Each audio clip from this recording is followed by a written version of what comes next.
Hi, my name is Andrew Darby, and this will be the video portion of my Inclusive Education Showcase.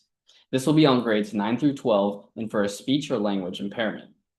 To start us off, what is a speech or language impairment? Essentially, it is a communication disorder that has several different characteristics. These characteristics include stuttering, difficulty pronouncing certain sounds, struggling to understand or pronounce words in the correct context, difficulty understanding what others may be saying. This includes following directions and struggling to express their needs.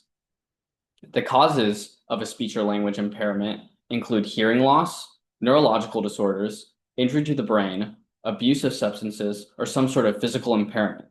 Studies have shown that over 1 million students in the United States are classified as having a speech or language impairment. If you look over to the left, you'll see a great infographic. It shows all the different characteristics and symptoms we may see in students with a language or speech impairment.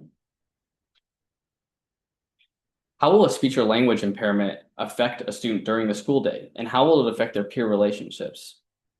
These students may have difficulty with social interactions with their peers. They oftentimes feel embarrassed or frustrated because of their speech or language impairment, and it can make them a likely target for bullying. Also, specifically students with a stutter are 7 times more likely to develop symptoms of anxiety.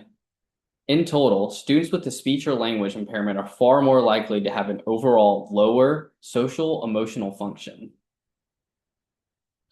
How can a speech or language impairment affect a student in the classroom?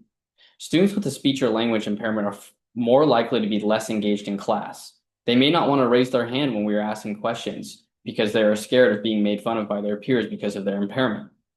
If we are lecturing in a class, these students may have trouble keeping up with the pace that we are speaking at, as they may have difficulty forming a full thought based on the content that we are presenting them. Students also may struggle with individual assignments, as reading and writing are something that students may struggle with when they have a speech or language impairment.